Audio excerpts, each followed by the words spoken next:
Hello everyone and welcome back to the channel where we talk about all things narcissism to try and understand some of the unbelievable and hurtful things that we have been through.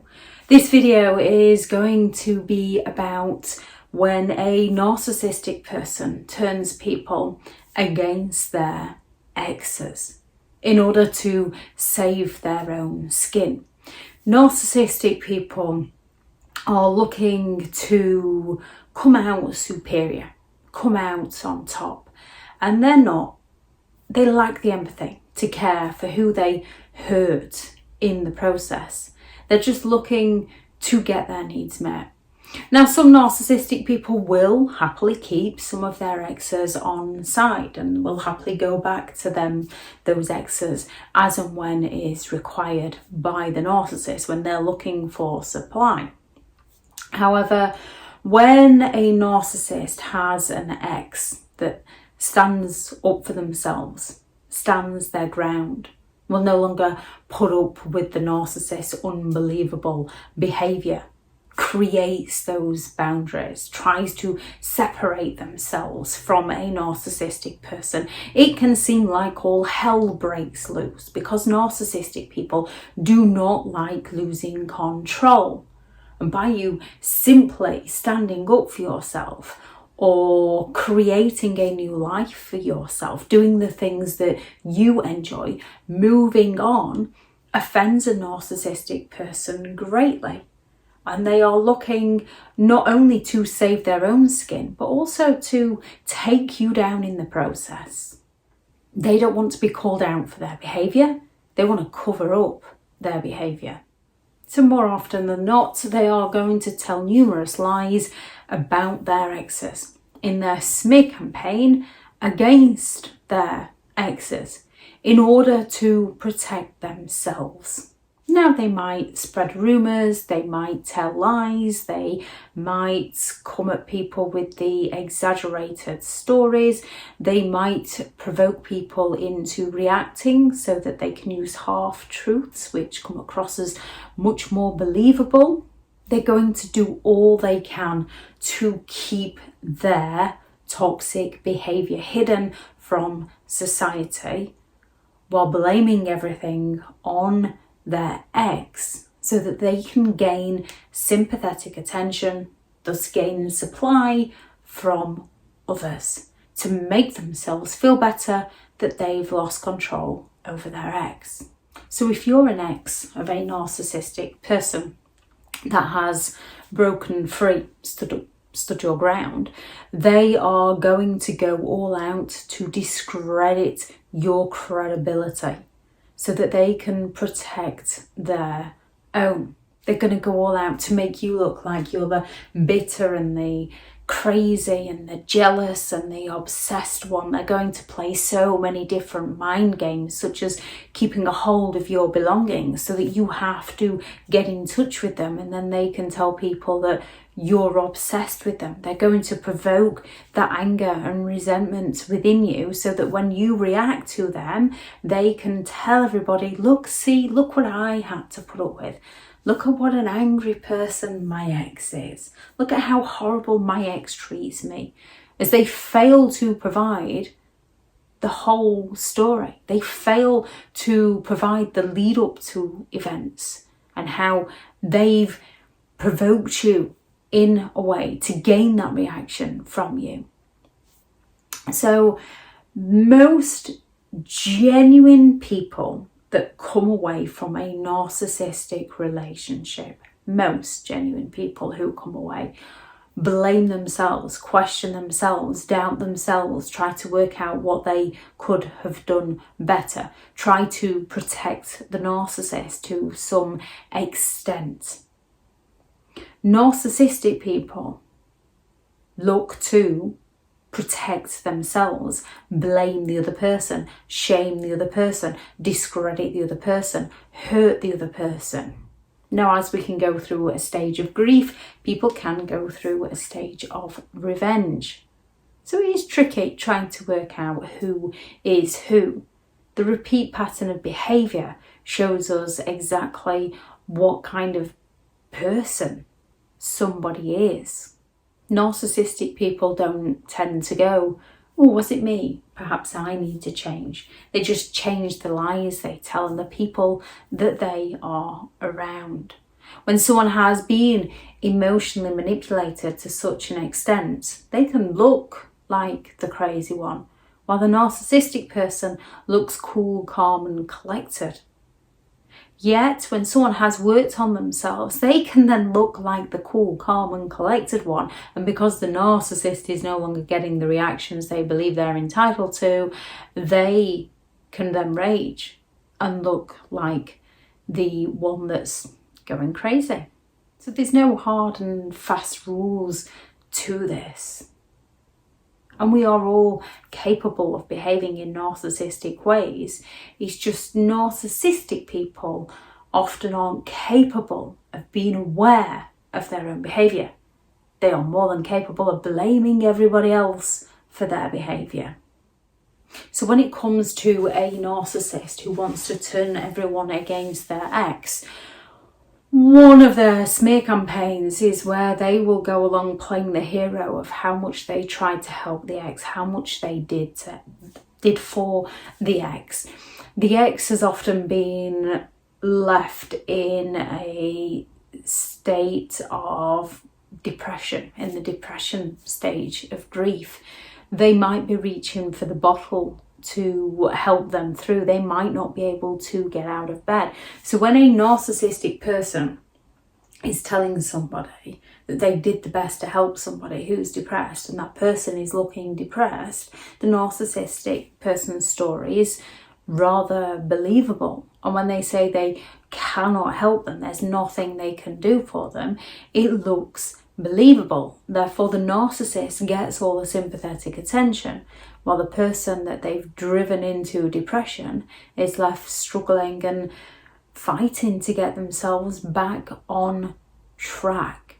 With a narcissistic person, you'll notice that they'll have left a few people like this. They might still have some exes on their side, but they will have left a few people like this, and they will be blaming the ex.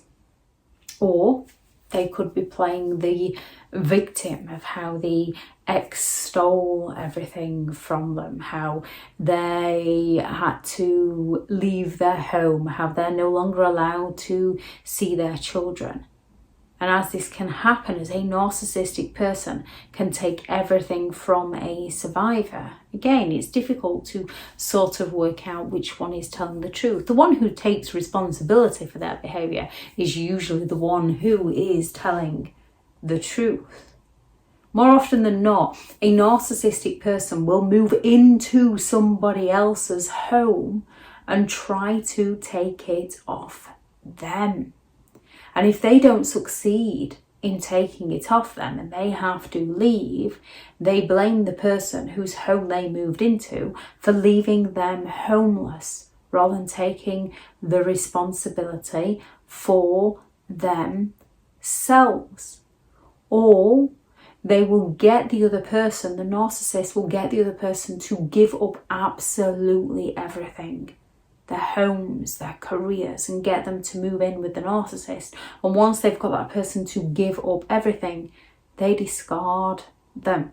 Narcissistic people, you will often find they'll claim that they're not allowed to see their children, but they're very unwilling to support their children. They believe that the ex is bleeding them dry and taking advantage to avoid taking responsibility. A genuine person would still care enough for their children, no matter what the ex is doing, to want to provide for their own children. They can claim that the ex trapped them. The ex made them move in. The ex made them have a child. So on one hand, they're saying they're no longer allowed to see their children that they care for so much. Then on the other hand, they're saying their ex trapped them into having a child that they didn't actually want, that they're not willing to pay for. But it's the ex's fault who's not allowing them to see that child.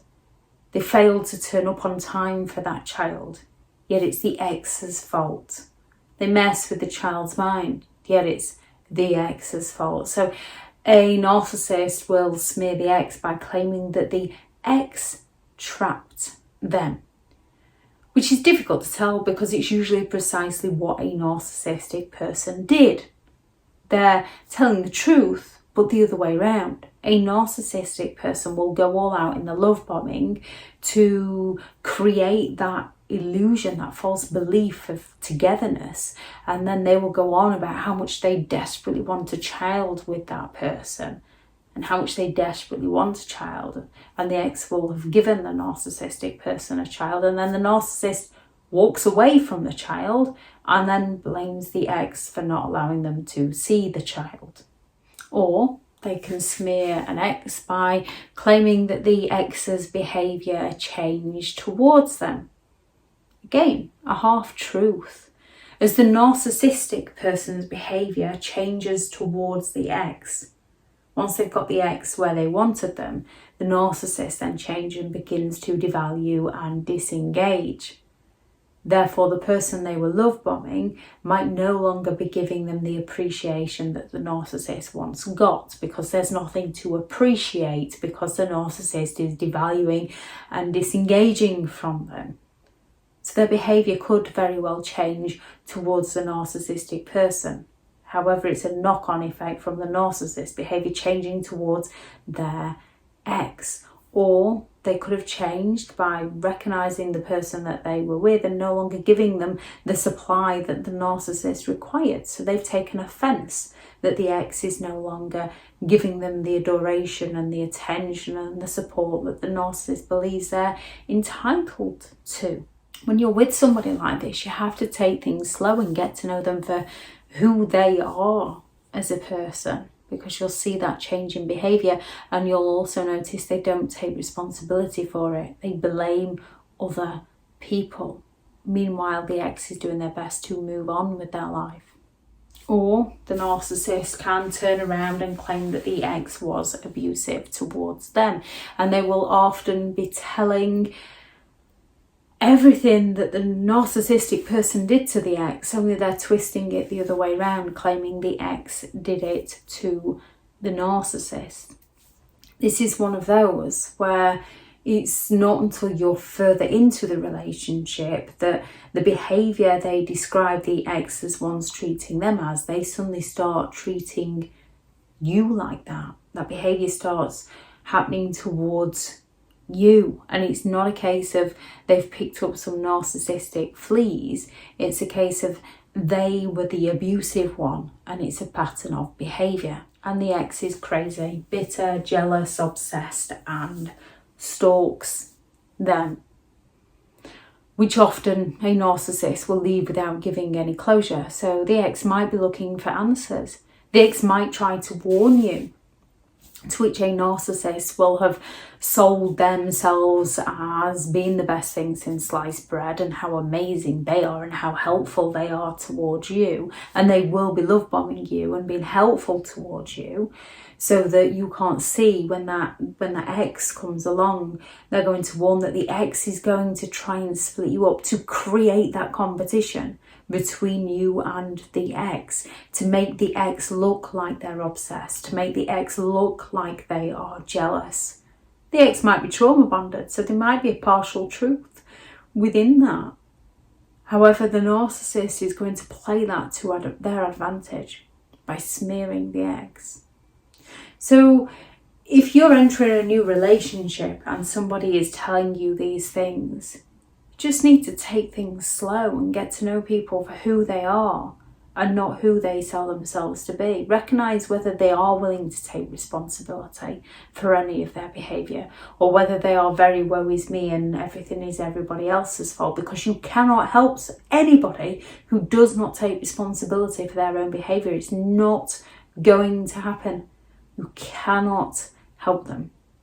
Or if you are the ex that is being smeared, the best thing you can do is stay out of it.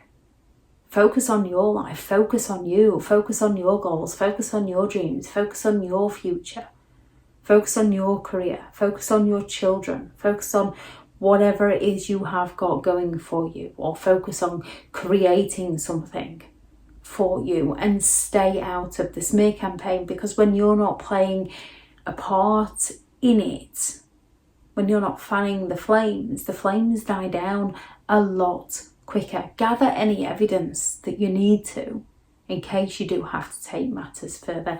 Gather any evidence. Gain support from those who understand what you've been through. And then stay out of the smear campaign. It's difficult to ignore it when somebody is slandering your name. However, it is your best line of defence. As a narcissistic person knows exactly what to say to people to provoke you into reacting, so it matches their story. You ignoring them does not match their story, and it also highly irritates a narcissistic person that they're not getting the attention they believe they're entitled to, and they often move on to somebody new. If anyone has any thoughts on this video, please do add those into the comments. Thank you very much to all the returning subscribers and your continued support with the channel. It's greatly appreciated. If you are new to the channel, I'm Elizabeth Shaw. This channel is all about narcissistic behaviour to give you more understanding of the people you might be dealing with within your life, how to handle yourself around those people if you cannot get no contact, and different methods to find what works for you to help you understand and overcome narcissistic and emotional abuse. If you do find the information helpful on the channel, please do subscribe. If you are looking for further help and support in understanding and overcoming narcissistic and emotional abuse, I do have several online guides available, and those teachable links are in the video description. If you're looking for someone to speak to, I have partnered with BetterHelp, and their sponsored link is also in the video description. Go out there and create the day that you deserve, because you do deserve to have an amazing day. Bye.